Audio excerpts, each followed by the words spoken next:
Welcome to today's webinar, Run More Efficient, More Diverse, Decentralized Clinical Trials, How Mobile Nursing Can Transform Your Research. This webinar is brought to you by PCM Trials. Since 2008, PCM Trials has led the way in mobile research. Their certified mobile research nurses are driving the shift to patient-centric, decentralized clinical trials, giving individuals the flexibility to engage in research studies in the ways that work best for them and expanding opportunities for participation. PCM works globally and performs trial visits in homes across more than 60 countries. Small biotechs and top 10 pharma rely on PCM to deliver dosing and testing at home, the office, and school with precision and efficiency. We're expecting the session to last about 45 minutes, followed by a question and answer session. At this time, all participants are in listen-only mode. Please feel free to prepare questions for our presenter. We encourage you to ask questions at any time during the presentation. The questions will be addressed at the end. To ask a question, click on the Q&A button on the bottom of your screen. Type your question and click Submit. Questions will not be viewable to other attendees. It is my pleasure now to introduce our speaker for today. Ellen Weiss is Vice President, In-Home Solutions, Decentralized Clinical Trials at PCM Trials. She is an expert in connecting contract research organizations, CROs, and sponsors with right-sized hybrid and remote solutions to collect complete data. She has spoken on understanding the logistical support necessary for investigational medicinal product delivery and dosing, sample collection, logistic options, and best use cases. She has deep knowledge of clinical trial research nurses and the services they provide, which enables sponsors, CROs, and site investigators to have confidence that alternate site visits can be carried out with the same data quality and subject safety as on-site visits. Ms. Weiss is a member of the Healthcare Businesswomen's Association and a volunteer for the American Society of Clinical Oncology. Ellen, it is great to have you with us today. The floor is yours. Thank you so much, Gina, and to CenterWatch for being so helpful and opening up an avenue for conversations just like these. So the title of today's presentation you see here, because I really do believe that we are moving from home visits and remote services as something nice to offer to now we are mastering these concepts and scaling them up for wider use around the world. So I'd like to start by just touching on where I sit in the industry, and that probably will help you understand and inform where my position is generated from. And I am a vice president here at PCM Trials, and we have been delivering home visits since 2008. So we'll talk a little bit about the trajectory and history of home visits. But for now, suffice it to say that in the chair that I occupy at this time, we have been delivering services now. This is our 15th year. We have more than 300 protocols in our portfolio of experience, and we've worked with 150 sponsors, and that we have gotten that alchemy, that special equation of getting the right stuff in the right place, in the right hands at the right time with the valuable data more than 50,000 times. Our headquarters are in Denver. We also have an offshore office in Slough outside of London. And what makes PCM a little bit different and what attracted me to this place is that wherever possible, we are directly employing and directly managing the nurses who are delivering care in the home.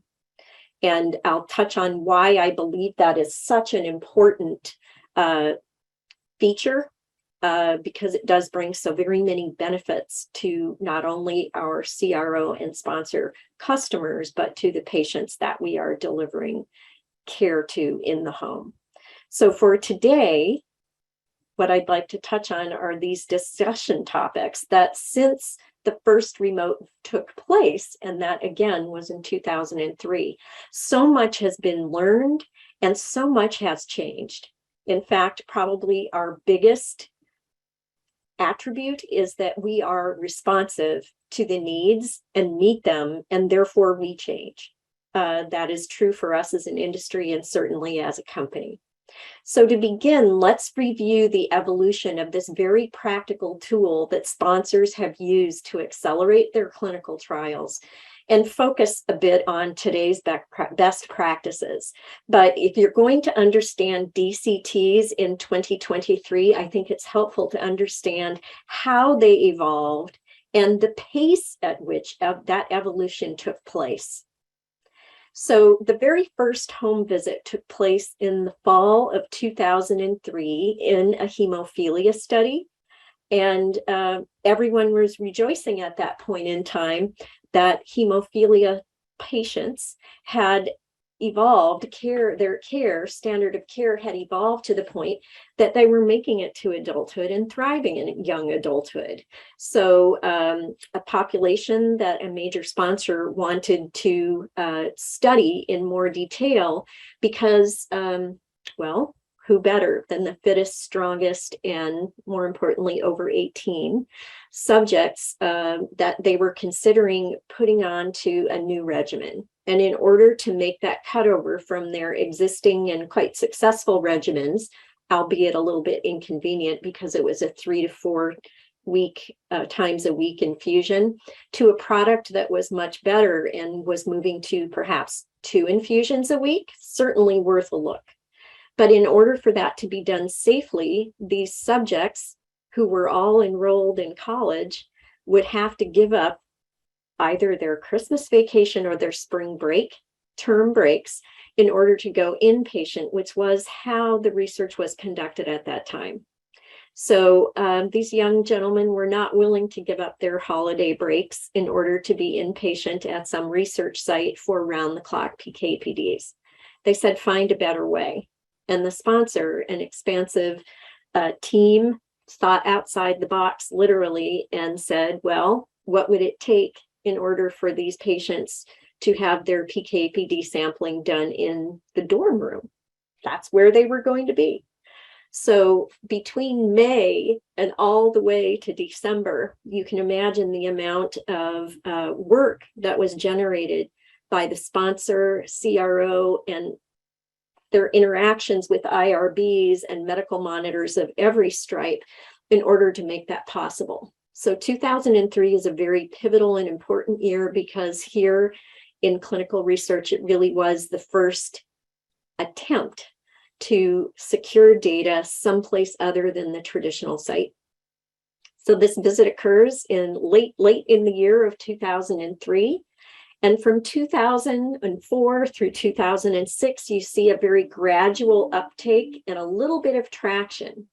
And of course, this began in the United States and the UK, and very limited services were possible in the remote. So this was mostly blood sampling and perhaps stool collection, urine sampling. We didn't see a lot of uptake or enthusiasm for this from the IRB community. And of course, when it came to pediatric visits, there were a very few, and they were in the rarest of the rare in patients. These children were very ill and effectively immobile. They could not be moved to the site. There was no other way. And there was grudging acceptance of IRBs from, again, that 2004, 2006. As we move forward in time to 2007 to 2010, you see more countries joining in the effort and becoming interested in what could be possible. And it is in this time period, 2007 until 2010, that you see a big increase in the number of vendors who were doing this work, essentially from one. Now there were a field of about 4, 5, 6 that were pretty consistently pushing those envelopes and supporting sponsors and CROs who were willing to take up the banner and engage with IRBs to push for acceptance. Also at this time, we see the emergence of the specialty couriers. Again, in my introduction, I told you it's about the right stuff in the right place at the right time in the right hands. It was getting that possibility and stringing those together because we needed the logistics support from specialty couriers who emerged. And that did make many, many more visits and more visit activities possible. And it was also during this time period that we saw the first efforts in dosing as well as testing in the home. So, we stand on the shoulders of those persistent folks who made this industry possible. In 2011 through 2019, we'll call that the before times, we saw that vendor group remain fairly stable. There was pretty much a rationale of about 7 to 8 providers that were active in the space, and beginning to see IRBs not only accept this idea, but maybe embrace it a little more fully. And as IRBs became more familiar with the home visit rationale, they allowed more expanded services, spirometry. We saw a lot more engagement with ECGs, the services that really opened up the number of protocols that could be served in the home visit milieu. There is still an element during this time of this is a nice accommodation to offer sometimes, maybe as a contingency, but for most sponsors, not as the preferred way. So the words DCT, Decentralized Trials, really weren't in anyone's lexicon at that point in time. And then on March 18th of 2020, everything changed, and it changed in the blink of an eye, because what we encountered was COVID. And I was on a call, very much like this one, that had a very robust question and answer session. And a lot of my colleagues and peers in the home visit delivery space were present. And I can't even attribute who said it first, but this is really what came out. COVID is the greatest revelation and accelerator of our time. And certainly I believe this to be true, as we have seen the number of RFPs and other indicators of interest in offering this service really explode. To give you an idea of what that volume looks like, in 2019, I'm a very busy person. PCM was an established player by this point. I think I entertained 72 RFPs that year. In 2020, that number exploded to 881, many of which we had to turn away. They were simply unfit for this kind of delivery, or it was too soon, too big, too fast, too much of something.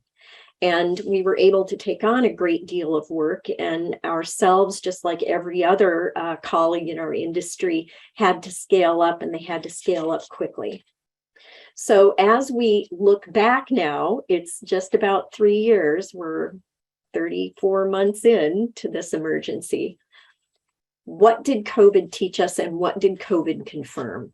And for PCM, what this confirmed was that our model that we started with back in 2008, which, to remind you, is that we directly manage, if not employ, the nurses that we send out to the home, was really the right course, because what we learned is the right nurse is essential to the efficient delivery of a clinical trial. So let's dig a little deeper into our topics of discussion today. And they include the focus areas that you see here, the training of the nurses and the support staff that allow them to be in the field has evolved greatly in this time, and that employing and directly managing the right nurse with the right skill set is a key indicator. Also, that the attention to the last mile, which was how we described our service, taking care in the trial, the last mile to the patient, really has evolved now to be all about the last millimeter to the patient. The work is much more close up and more intense. And the fourth subject I'd like to bring up with you, and certainly hope that you bring me your questions at the end of this session, is that in order for this to be an efficient tool for sponsors and CROs, they really must build it into the protocol, not bolt it on at the end, as we saw during that very long span of time, and let's call that maybe between 2011 and 2019, sort of an 8-year stasis that built up over time, we really need to think more proactively from earlier in the process than was ever considered before. So when we talk about that, the training of the nurses and the support staff evolving, what nurse do we hire? And why is that so important? Well, at PCM, we learned early on that hiring nurses wherever possible and hiring those nurses from the acute care setting is a key indicator of their success in the home. So what's different about that acute care nurse? Well, for one thing, they won't survive in the acute care setting, and they won't survive for 2 years there without demonstrating a high level of efficiency, skill, and good human interaction skills. So we don't hire newbies. PCM, CMRN, or Certified Mobile Research Nurse, I'll touch on that a bit later. Our CMRN candidates must have 2 years of experience, and where we can get it, we'd like that in the acute care setting.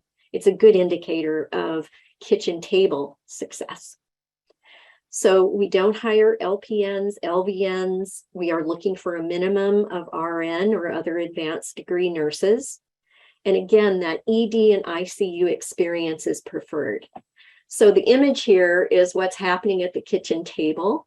And there are certainly some pediatric draws in this particularly wiggly population of the tiniest ones that sometimes we will bring in a second nurse, one to help and engage the baby while the other nurse is engaged in that all-important needlework to get that pivotal and critical sample.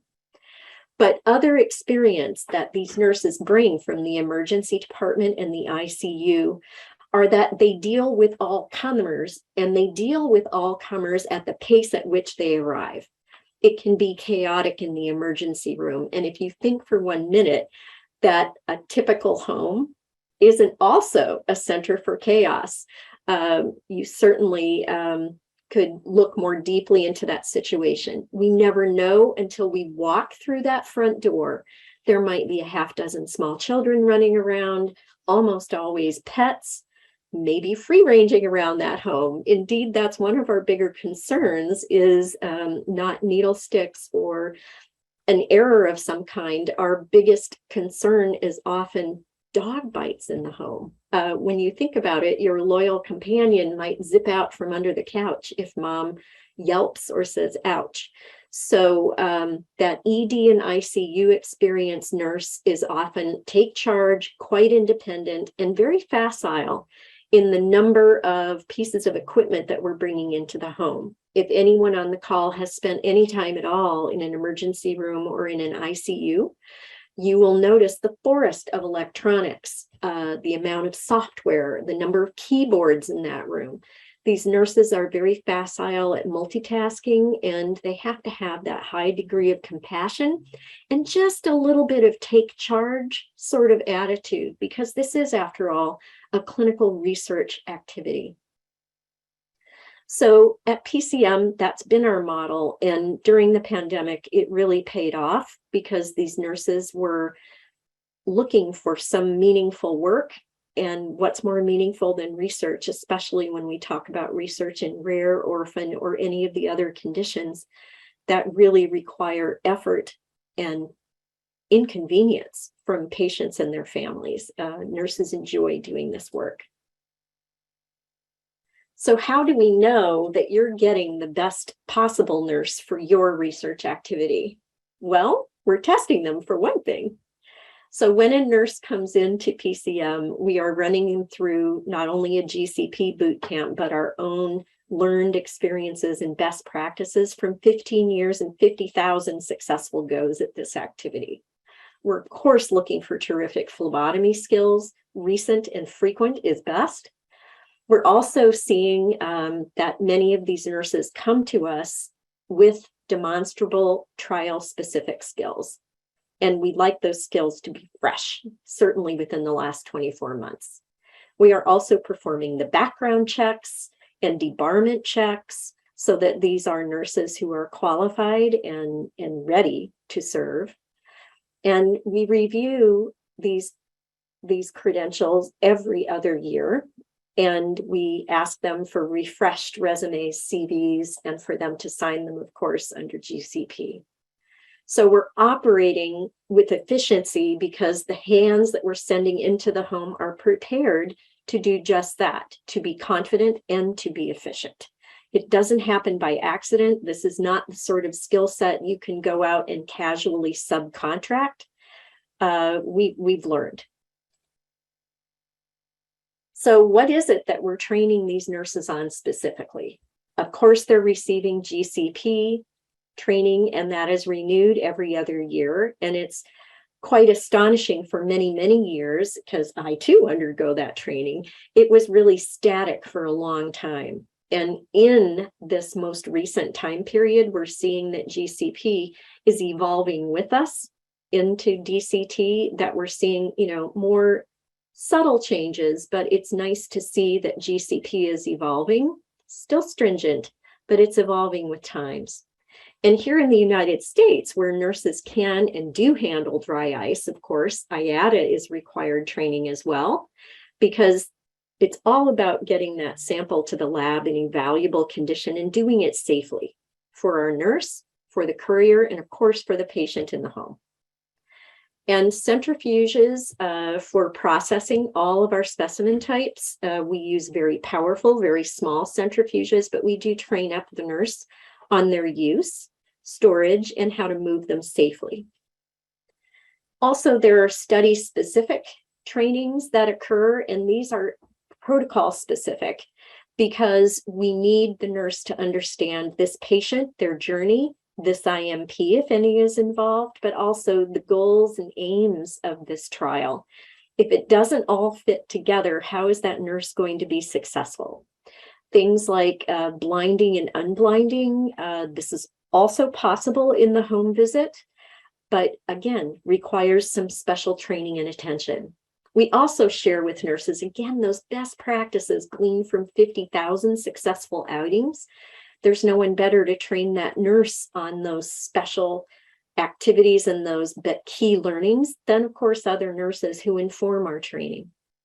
We also understand that the constellation of wearables, tablets, devices, ePros, everything else that's coming into the home under the new DCT guidance also needs to be met. You just have to train the nurse in this specific device, this specific ePro, on the information security rationales that are used.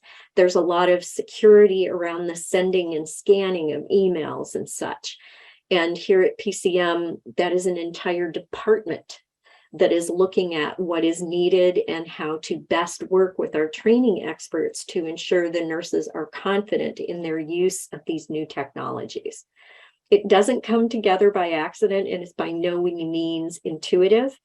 But again, because we are directly employing and directly managing these nurses, they repeat work with us. And over time, they do become very facile in the deployment of these technical skills.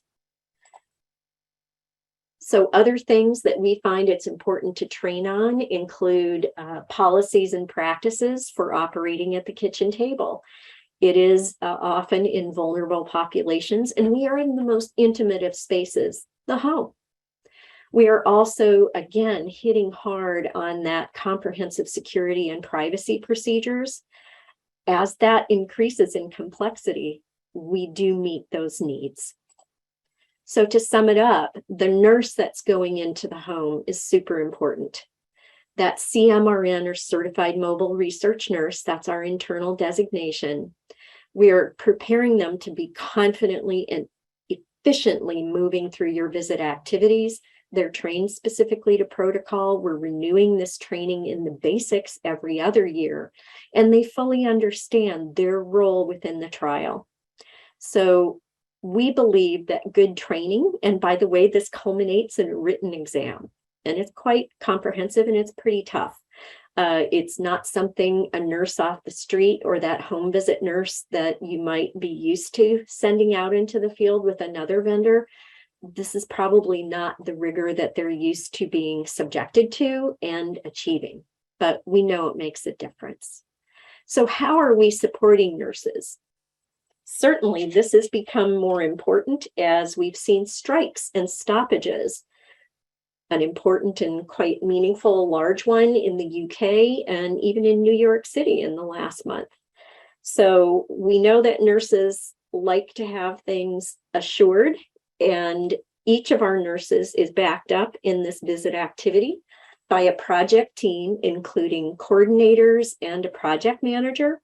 We want the nurse to be able to be a nurse. She doesn't have to be a logistician as well. We've got teams that manage that activity for him or her so that they are focused where their focus needs to be, and that's on your patient.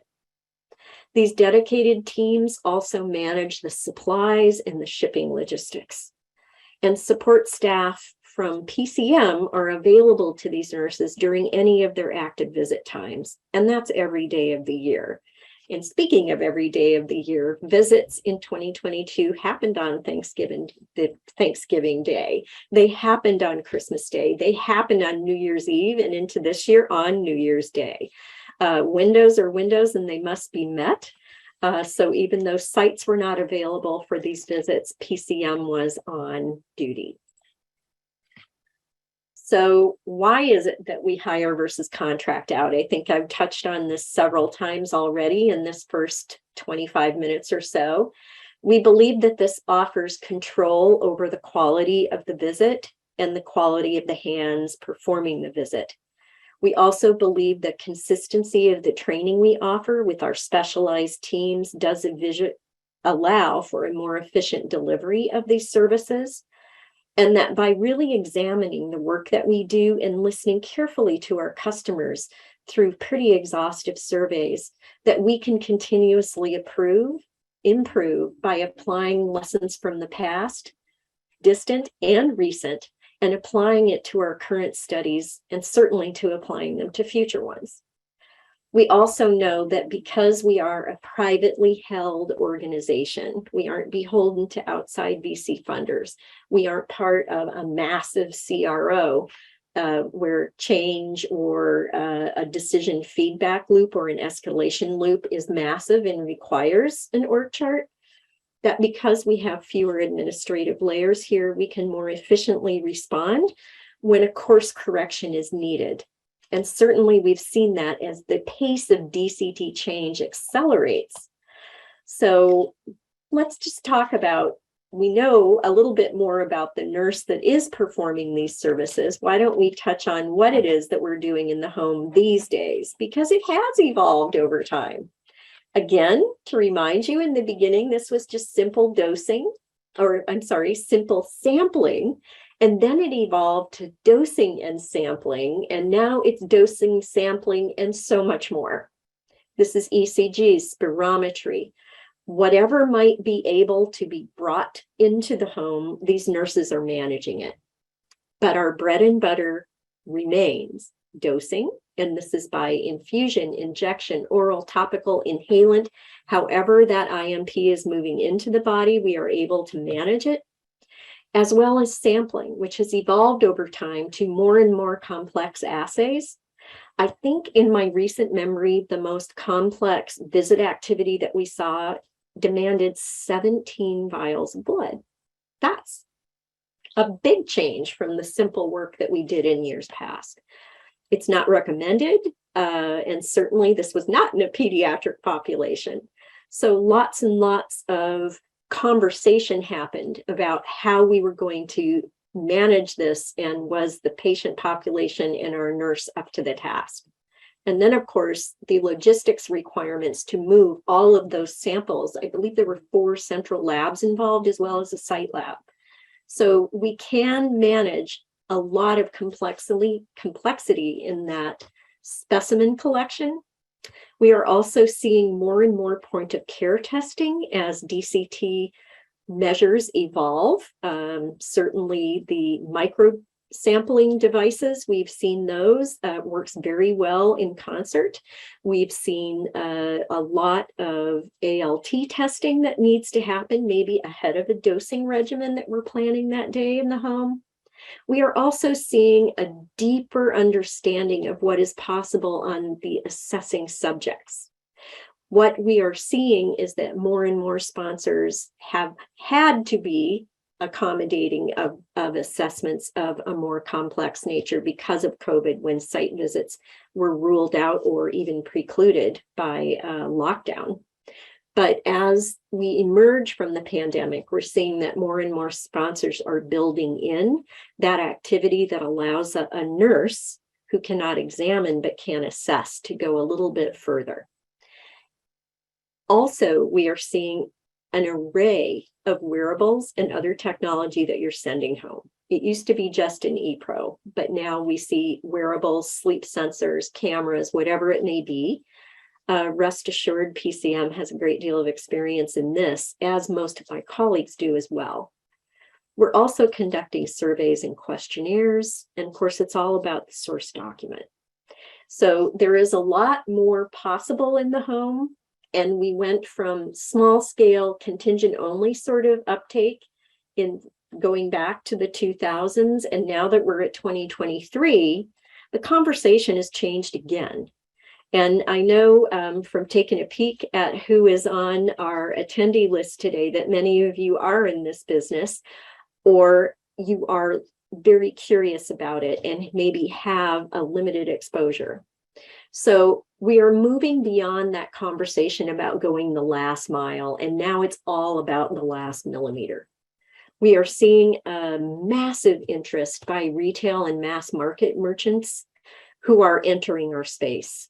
And as they launch their businesses, and we welcome that competition, the more people that are serving patients where they are, I think the better for all of us and for research as a whole. And they are able, and they do posit that they can reach some high percentage, 70, 80, 90% of the American population, for instance, is within 4 or 5 miles of their store. But it's really about going the last millimeter, knocking on the door and setting up at the TV bedside chair, at the recliner in front of the TV or the kitchen table, to really allow these patients to fully participate in trials. We'll see how that evolves over time. We know that there are some who offer mobile units, which offer a partial solution for the underserved and for rural populations, but they can't be everywhere all the time. The flexibility of being able to put a nurse in a car and occasionally, when demanded, on a plane to arrive at that front door is a key piece of really reaching everyone. Community-based solutions are growing, and the number of research-ready sites is increasing, allowing us to help our sponsors and CROs meet those agency really directives to enroll across a wider variety of minority populations who have been underserved for decades. So let's talk a little bit about what it is that we see when we go to the kitchen table. I get asked everywhere I go, could you please talk about some of the places or unique situations where, Ellen, you saw a home visit make a difference? Well, our favorite place to engage, of course, is at home. And about 90% of our visits happen in the home. But it's where those other 10% happen that I think really shine a light on what is possible for an efficient trial, because you have to go where the data is, and that resides with your patient. So where does your patient go? In one extraordinary case, it was a biomarker collection where the sponsor and their CRO had this really what they thought unfathomable challenge of needing to collect blood samples from as many related family members as possible, and to do it really quickly and to do it in a short time frame. This wasn't that they had a couple of months in order to gather these samples. They really needed them, and it was in a window that, you know, if you're looking for 40, 50, 60 samples, but you need them within a month because that's when you have the lab and computer time in order for assessments to take place. Okay. And one of those families that was targeted said, well, we're having a family gathering. And we thought, how great. bank of nurses, bank of centrifuges. That's a really great idea. What they neglected to say up front was this was in the Denali. So yes, we went to the backcountry in Alaska in Denali National Park and met up with a family in full reunion mode with a couple of RVs, that bank of centrifuges, but also a bank of generators to run them. So when you present us with those special use cases, we are challenged and electrified in many ways. And speaking of electrified and electricity, you see in one of these images an Amish buggy. We are performing a couple of trials in this very unique and difficult to reach population, and also difficult for them to travel to sites to participate in rare disease, genetically linked rare disease, where we needed blood samples on a pretty regular basis from gentlemen in this community, but their demands were a little bit different. Can you please see us after our workday on the farm? Hyper rural population. It was quite difficult to arrange these visits. And of course, again, we had to bring electricity with us because that wasn't always a given in these very unique homes. So when we go out into the field, we're never sure what that's going to be at the beginning of an engagement, but we do have a dedicated startup team, as many vendors do. And it is really their job to adapt that protocol from the site where you are used to doing business to wherever. It might be a roadside, it might be a campground, it might be a rural farm with no electricity, might be the school nurse's office, it might be a dorm room. So that's kind of us coming full circle, because we are seeing an uptick in these studies that are going back to the dorm room, which of course is where it all began. So my advice for anyone who's considering a DCT option, and I think there's no other way to go, they're here to stay, this is our reality, that as you consider this for your own trials, that you build it in. Don't bolt it on after the fact as an afterthought. So the best times to engage with a DCT provider are early. Earlier is better. We begin some conversations with forward-thinking sponsors as early as feasibility. For real, is this possible? Is this practical? What is the way forward? We also are called in to listen in on advisory board and even patient affinity meetings, so that we are understanding from the get-go what that patient family, because it really is a family that we serve, not just the patient. It's that care network around the patient that is also being served. We understand their needs. We understand their anxieties and concerns. Is this procedure that you're asking us to do in the home dignified? You know, if it's an adult child that's caring for a parent, is this activity comfortable for both the parent and their adult caregiver child? So we love to be included in those conversations, and we go out of our way to be present when you ask us to be there. We are also very active in the bidding process. When you are engaging a CRO, ask them, have you included a DCT component that we can take a look at?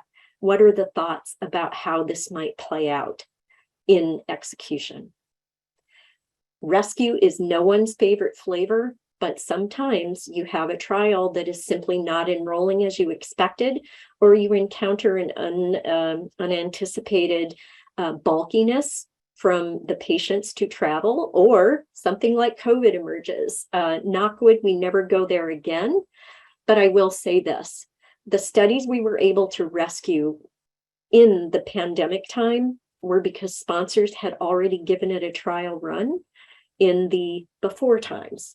We were able to turn on that spigot of service for those providers and get providers into those homes because those sponsors had been familiar with the process.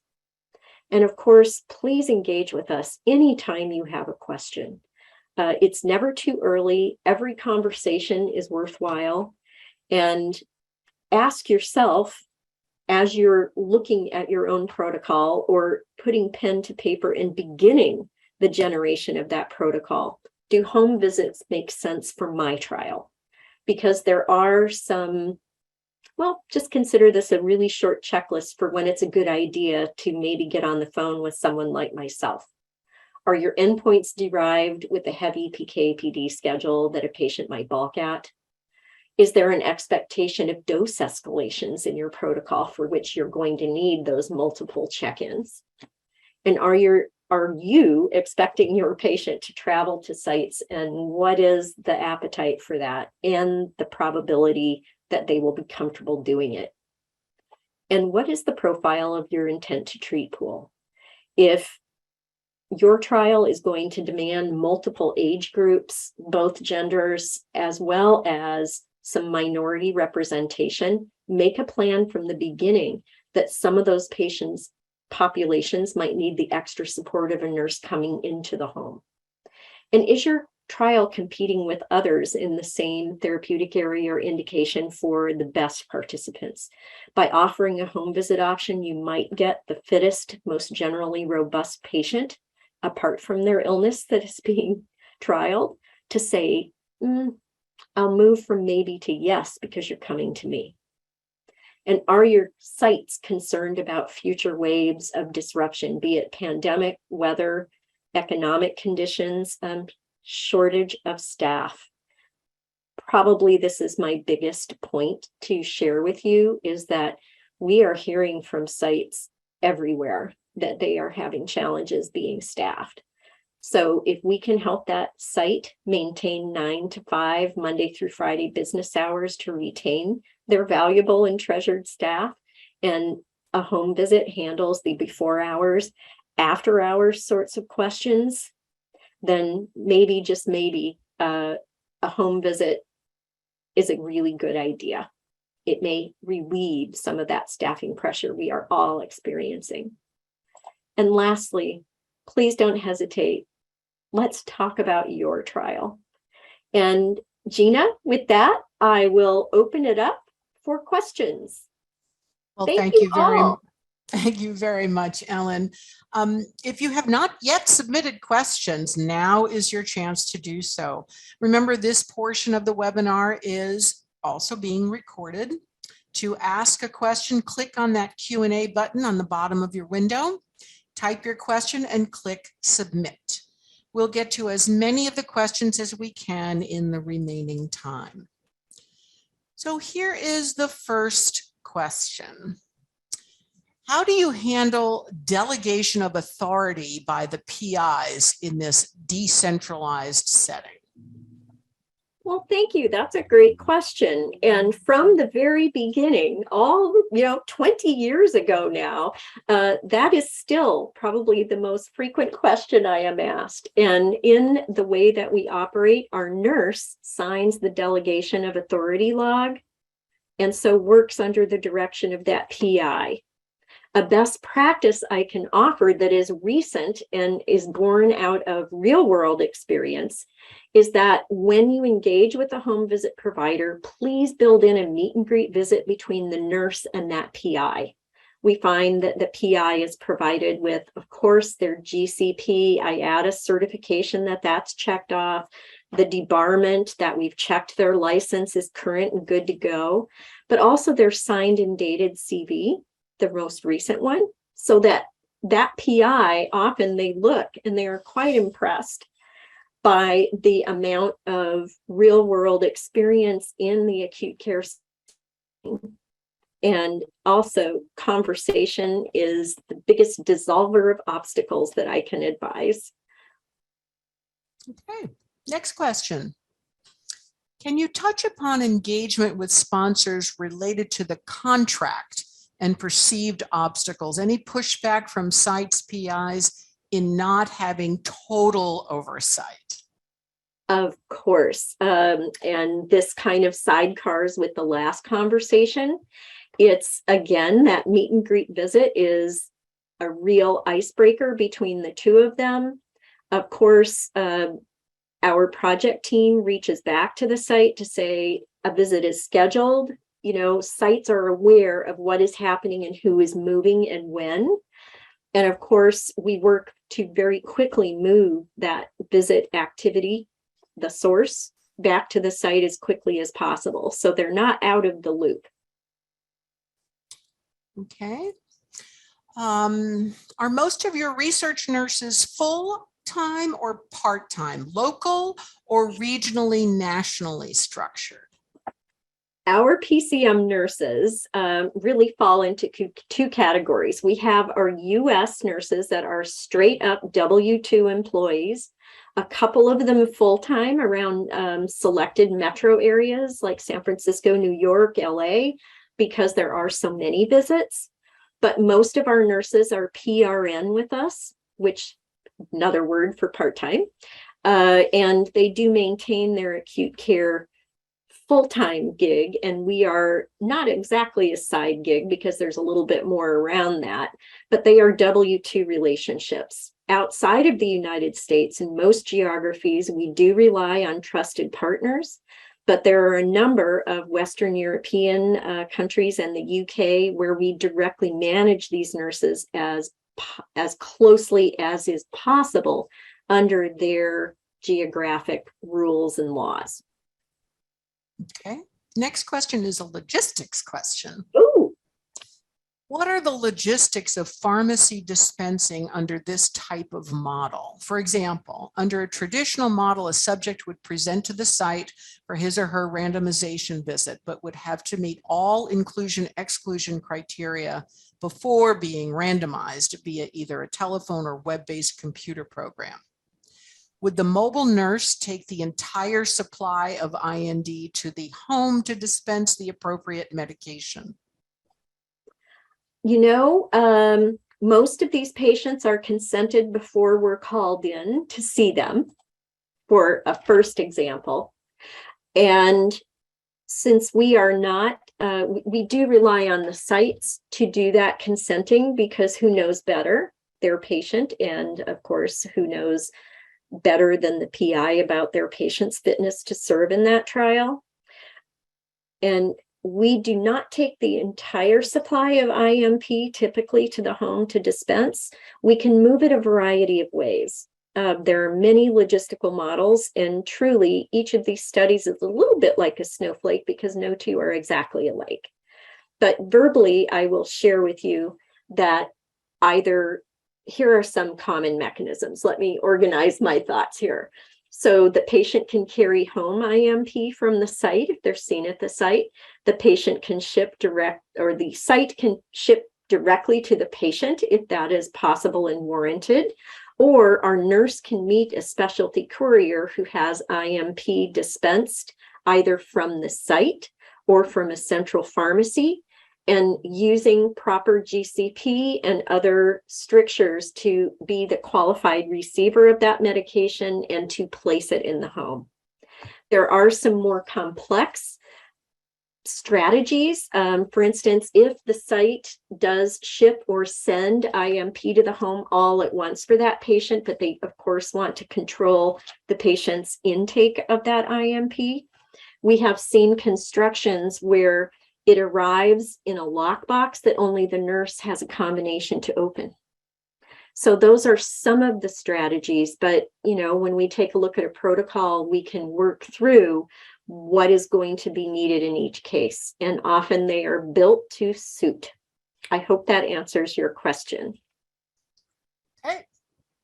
I think you've answered this next one, but I'm going to ask it anyway. Oh, sure. Since these staff are an extension of site staff and are under PI oversight, what do you provide the PI with to show proof that they are qualified? Well, we do send over their GCP IATA certification here in the US, as well as that signed and dated CV and assurance and certification that their licensure is up to par. So they do receive proof, and we try to send it over in a neat and tidy PDF ahead of that recommended meet and greet call. Okay. Do the nurses do any direct data entry of source electronically or only send source back to sites for entry? Well, we occasionally come across this situation, and when that does occur, we can offer again that meet and greet to see what is the nature of the refusal or the reluctance. We also have a director of site relations that it can engage with that PI and perhaps offer helpful real world cases of others, perhaps even at their own site, that have used the service. There are other contractual arrangements. Third-party agreements have become more common. Certainly that's been the case in the EU. We occasionally see this with an academic site in the US, but there will always be that PI that simply refuses to delegate and allow a home visit. So while we make every best effort to encourage and reach out to these reluctant PIs, there will always be one or two or a few who simply are not ready. Timing is everything. I haven't gotten to them yet. Next question. Have you encountered any issues with licensing in specific states? Do you employ nurses in all states? And here's the genesis of this question. Sure. We are working with a home care nursing company who cannot provide services for one of our studies in a neighboring state. Well, sure. In the United States, this is a hot topic, actually, for many nurses. So there are many states that have what we call compact licensure.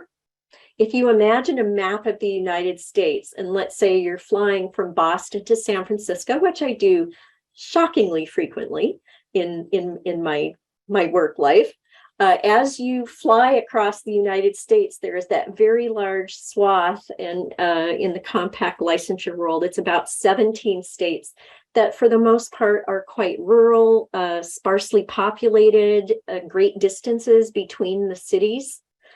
Those compact states made an agreement years ago that if you were licensed, for instance, in Oklahoma, you could very easily provide services next door. In a neighboring state. And that is one way around that. So we have a great number of nurses who reside in those compact licensure states. The other thing that we can do is have a cadre of nurses, and we do here at PCM, that we use for special situations who are licensed in those states that are tougher to cover. The other thing we can do is work as quickly as possible with a willing nurse in a neighboring state that might be outside a compact structure. Wouldn't that be nice? That nurse can work to gain certification in that state. And in those situations, we would fly that nurse to that difficult to serve area. It's not our favorite thing to do. We don't do it frequently, but it has really saved a number of studies because we can offer that flexibility.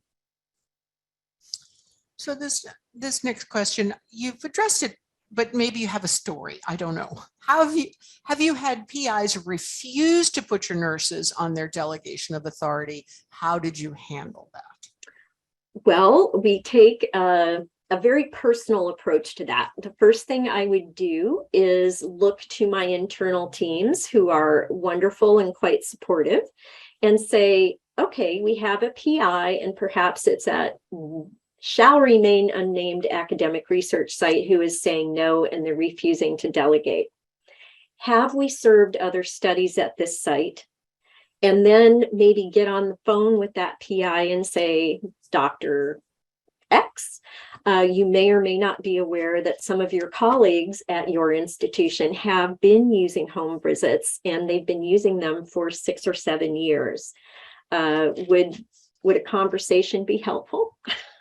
Or to just say, you know, this is a new idea to you, or you were balking at what to you is a novel idea, but others have been utilizing the service and your therapeutic area is one we have served well and efficiently. and we would make a best effort. And I have a terrific partner in that, Julie Church Thomas here at PCM, who is our Director of Site Relations. And in fact, she is one of our founders here at PCM. So who better to have that conversation with a PI? Excellent, excellent. Well, thank you so much. Do you have any closing comments or remarks, Ellen? Other than gratitude, thank you everyone for your time and attention. And thank you, Gina, for your kind offices, and to CenterWatch for giving a platform for conversations like this. We welcome all of these questions, and we certainly hope that we can meet with you again.